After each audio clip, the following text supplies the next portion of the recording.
double ringwork enclosure, which basically means that there, at some point in its existence, there were two banks running around the site. You can see them in the aerial photograph down here. You can't actually see them that well when you're in the field, but from the air, they're still quite visible. Because I'm not quite sure if everyone here today is in archaeology, I've decided to just give you a quick overview of the time that the site was in use. It starts at the period where we changed from the late Bronze Age to the earliest Iron Age, which is between 1150 and 600 BC. There's a lot of things that change at that time. So, for example, we get large deposits of metalwork, so-called hoards. There are new objects and technology, for example, the use of iron. There is a reorientation of exchange networks, a change in burial practices, which basically means we hardly ever find any Iron Age burials anymore. There's also a reorganization of the land. So people start building their settlements on hilltops and hill slopes rather than in other areas. And because of that, there's also more visual access to the land around them, not just the immediate land, but for example, at Meillionydd, if the weather's good, we can see all the way to Holy Mountain on Anglesey, which is about 2 hours drive by car. You can even, if it's really good, you can see the Wicklow Mountains in Ireland. So these sites like Meillionydd that I'm talking about today are usually in an area where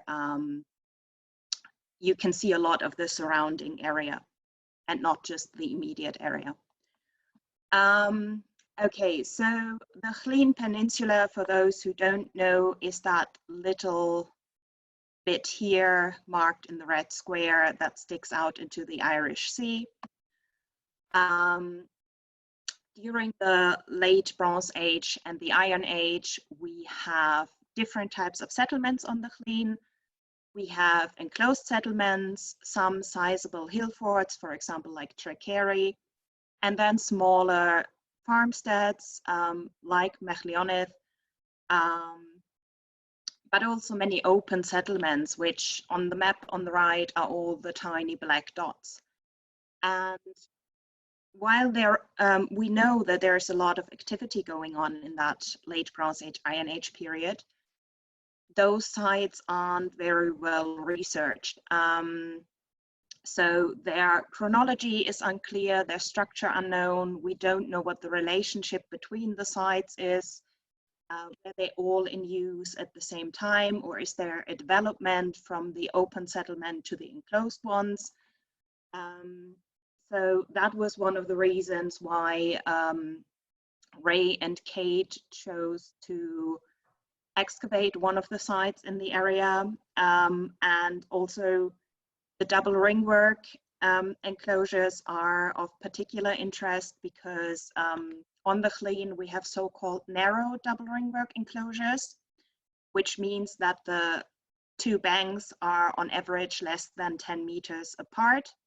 And that is a very specific settlement type that we only find on the Llŷn Peninsula, aside from possibly one or two sites on Anglesey, but it's definitely very specific to Northwest Wales. Yeah, aside from Meillionydd, there's only one other double ringwork enclosure that was ever excavated, which is Castell Odo. You can see both sites marked on the map. There's Meillionydd here and Castell Odo over here.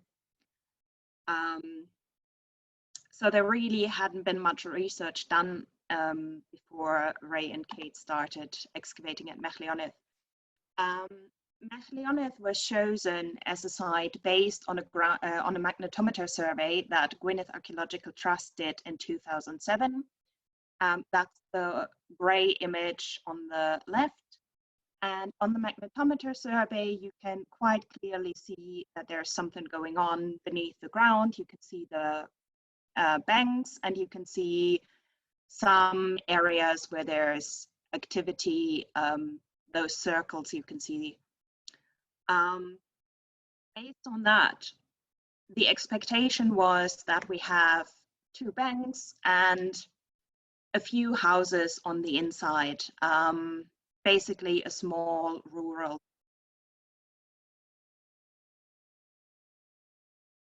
And when we started excavating, it was soon clear that there's a lot more going on the site than we thought based on the magnetometer survey. The big image is the plans of the area we have excavated on top of a drawing of the magnetometer survey. You can see there that there's a lot of building activity going on alongside the banks. So on the inner side of the banks, that's where most of the roundhouses are. There isn't as much activity in the middle of the site, but along the banks we have various roundhouses intersecting with each other. And we also excavated the entrance area down here in the southeast. And I'm gonna talk in a bit about the development of the settlement based on what we found on site. But first, after we realized that there's a lot of building activity going on site, more than we would have expected, we did a GPR survey, a ground penetrating radar survey. Well, not we had the LBE Archpo from Vienna fly in and do it for us. The difference between a ground penetrating radar survey and a magnetometer survey is that a magnetometer survey in the end gives you one image, whereas ground penetrating radar allows you to see what lies at what depth. So you get various different images showing you what's underneath the ground. It works in the way that you go over the site with a little card that sends radar waves into the ground. And depending on what material they encounter, they reflect differently. So you can even know whether it's hitting stone or earth or whatever. Now, that's the GPR image from about 25 centimeters below ground. You can see the banks, you can see the ditches, not really much. However, that changes when we look at the area that's 60 centimeters to a meter below ground, and all those red circles are roundhouses. One of our former students, Max Higgins, did his MA on the GPR survey, and he counted roughly about 100 different roundhouses. Now, when you look at that image, you can see that many of those circles intersect, which means they can't have all been there at the same time. So there never were 100 houses on that hill at the same time. We think probably we had about 10 at the same time. But yeah, there's a lot more activity going on than we originally, based on the magnetometer survey, expected.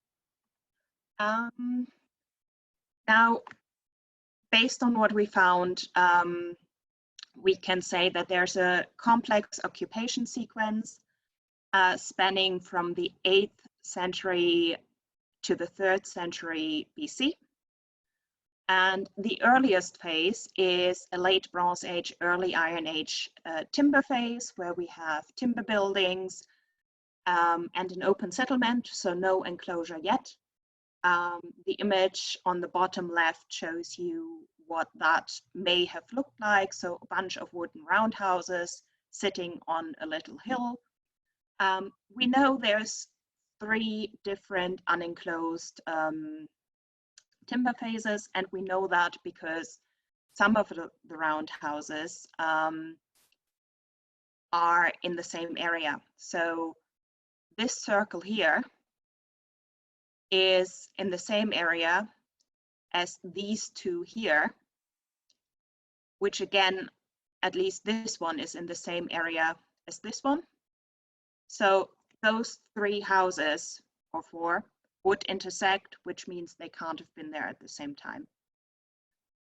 So definitely 3 different phases.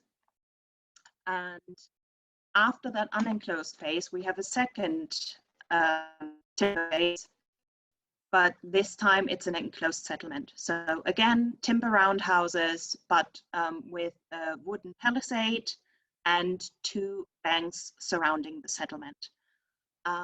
At a later stage, there is a paved area leading to the entrance, and that was partially on top of the ditches.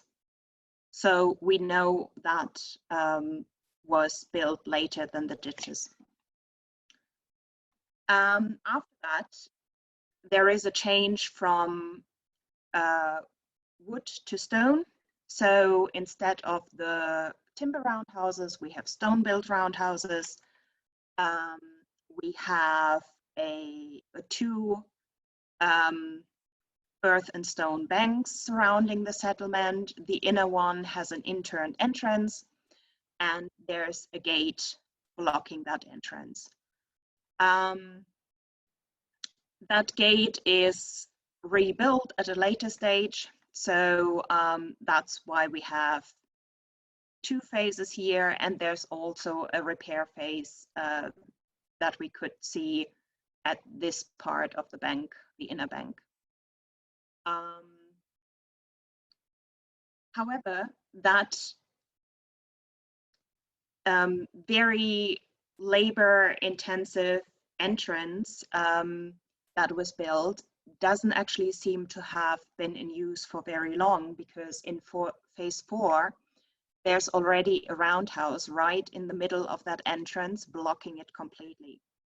Now, based on the magnetometer and the GPR, we haven't found another entrance to the site, which means if the entrance is blocked in phase 4, that means that at that stage, you didn't need an entrance to get into the inner part of the settlement. So most likely that means that at least the inner bank, if not the outer as well, was eroded to a point where you could just walk over it.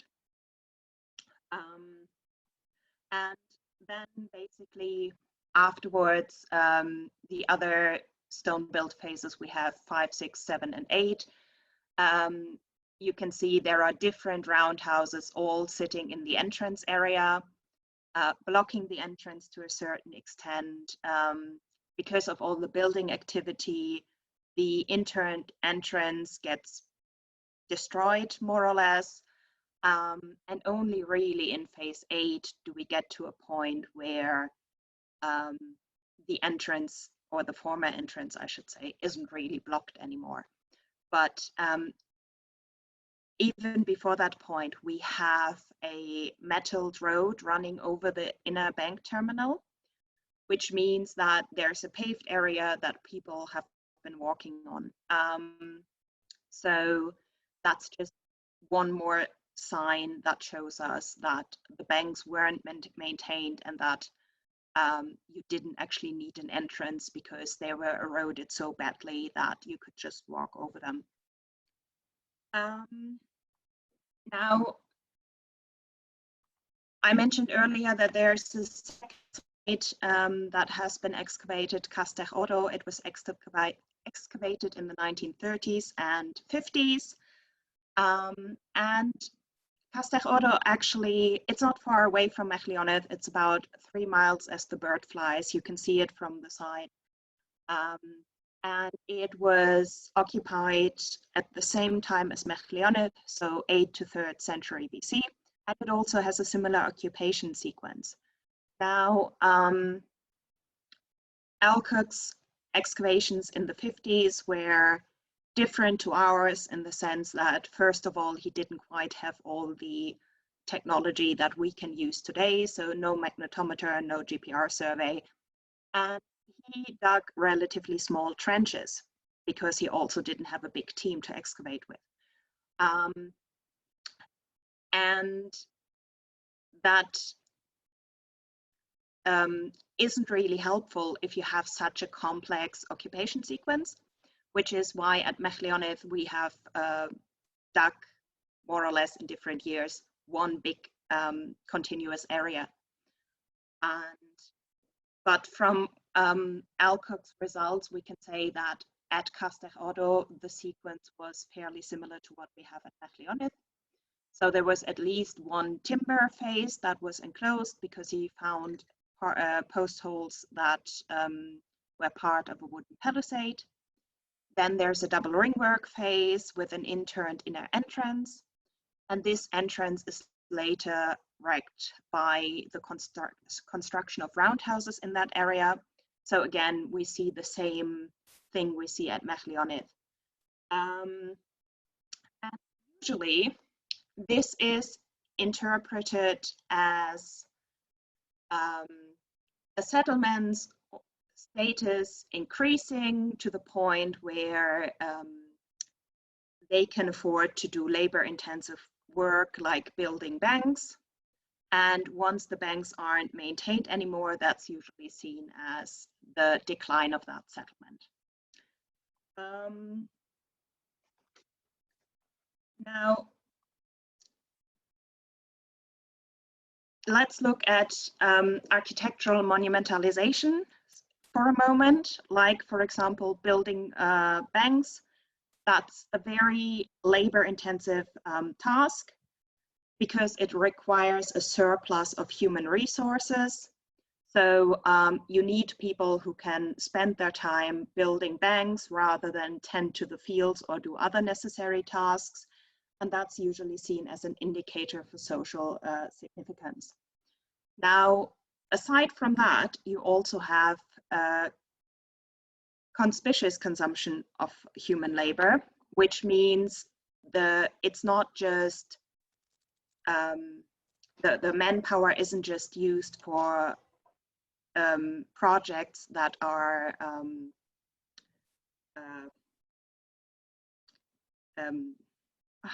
sorry, for projects that are necessary, but it's used for wasteful projects.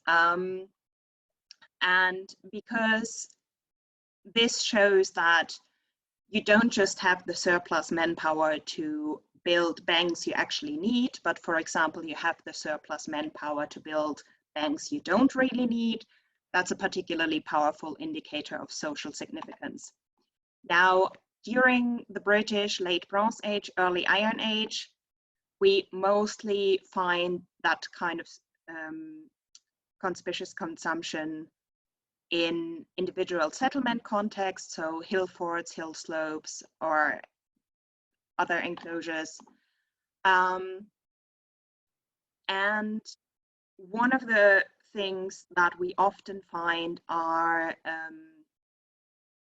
banks that are useless in terms of defenses. So, for example, you have banks that are only in the entrance area but don't fully surround the settlement, which means they don't have a defensive purpose because if you're attacking the settlement, you can just walk around them. And things like that show very clearly that those banks didn't have a defensive purpose and were just wasteful projects to show that this settlement could afford to spend manpower on things like that didn't really serve a purpose. However, even if the banks aren't used as defenses. They still kind of build a barrier. So there's, let's call it the in crowd inside the settlement and everyone who's outside who doesn't belong. So yeah, they definitely, even if there isn't a defensive purpose, they can be used for that purpose. And usually those banks are seen as a sign for the emergence of elites.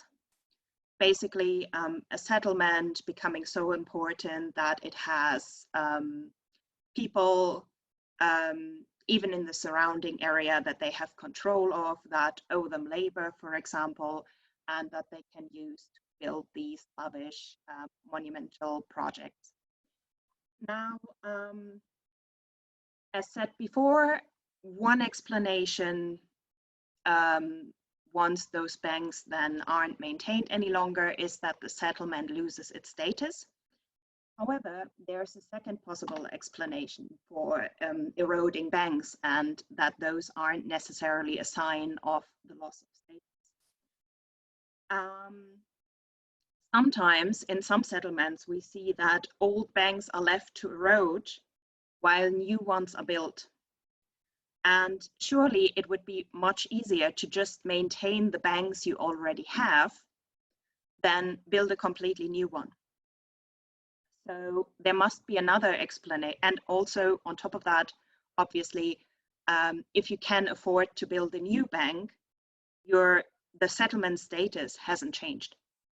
So there must be another explanation for those eroding banks than social decline. And Caesar actually writes in Bellum Gallicum about Gaul that social status is inheritable. Now, we don't have a source that confirms the same for Britain, but if we assume that it was the same in Britain as in Gaul, then the decay of banks does not necessarily need to be a sign of decline in status, but can simply be a sign that demonstrates pedigree and shows that we have an established elite that no longer requires banks to show status. So it doesn't just show that my settlement is really important, but that it has already been important during my dad's time and my grandpa's time and so on. So not just newly rich, but a long-lasting, important settlement. So that's a second possible explanation for those, why those banks aren't maintained very long. And that would also be the case at Meillionydd. Now, aside from all the roundhouses and banks that we found, we haven't found that much actually. Most of the finds we find are stone tools. Part of that is because the Welsh Iron Age is aceramic, so we find no pottery at all. Well, not at all. I think we have about 5 pieces of Iron Age pottery. The soils are very acidic, so there are no organic components usually, and metal also corrodes very quickly. So what little metal we find, most of the time we can't even really get it out of the ground because it just crumbles. We have a few nice pieces we found. So as you can see on the slide, on the top right, we have a piece of a jet bracelet. In the middle, on the top, there's a lead spindle wall. On the left is a stone spindle wall, which is also what we see on the picture in the background. But those more spectacular finds are far and few in between. Mostly we have stone tools. However, I want to look at a few features in particular. And and those are the U-shaped ditches and 2 stone-lined pits. The stone-lined pits, there where the red circles are, they were inside houses, and those are usually storage pits. So it's basically the Iron Age bridge. However, we know from other sites that those can be reused for burials. I mentioned in the beginning that burial customs change in the Iron Age. In other areas of the UK where the soils aren't as acidic, we sometimes find burials in settlement contexts, and those are often either in such pits or in so ditches, banks. That's where we find human remains. We haven't found any at Meillionydd, but what we did find were some interesting finds connected with these particular features. So for the U-shaped ditches, or in specifically the inner U-shaped ditch, that's where we found the only metal finds so far. So we had 2 arm rings and a bent sword coming out of one terminus and a hewing knife out of the other. And for the pits, we have kind of an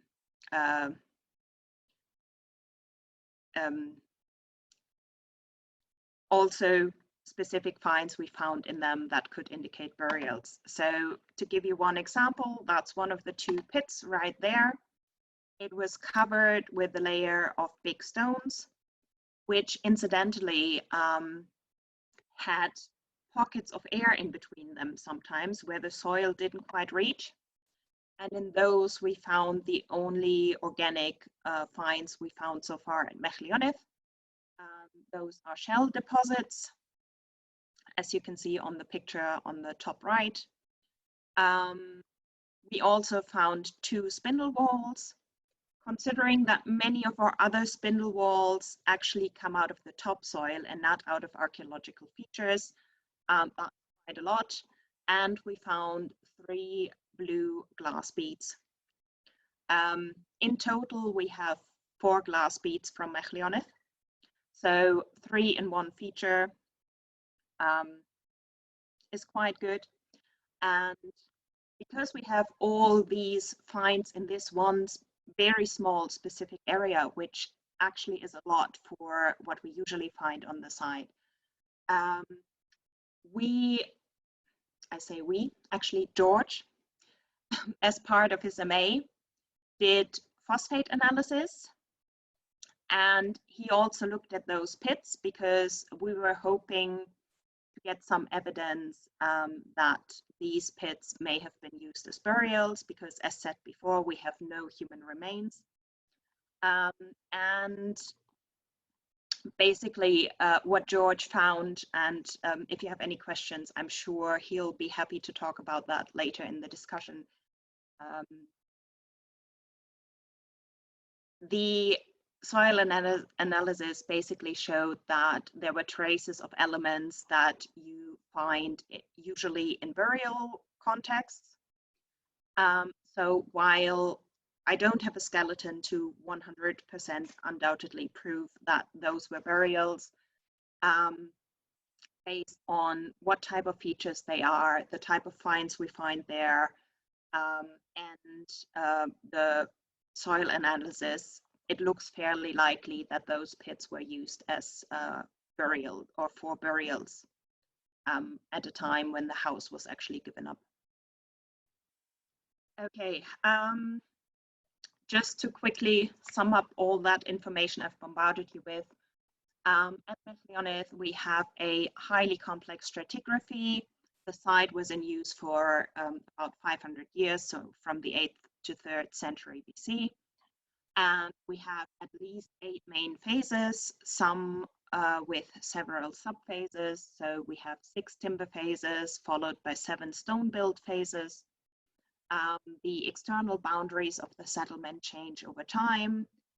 The settlement starts as an open settlement in the late Bronze Age, most likely, with large timber roundhouses.